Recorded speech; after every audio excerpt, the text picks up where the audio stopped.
वसल्लम अलैका या हबीबल्लाह। लहज़ा फरमाए मतलब सरकार आलम ने क्या फरमाते हैं?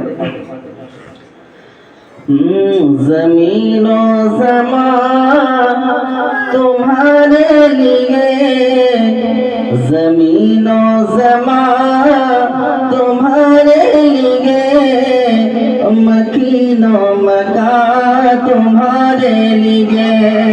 ज़मीनो ज़मान सारे मिलकर पढ़ जिन जिनको याद है।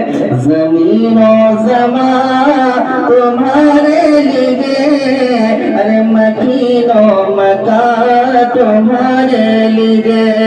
ज़मीनो ज़मान तुम्हारे लिए, मकीनो मकान तुम्हारे लिए। ज़मीनो ज़मान तुम्हारे लिए,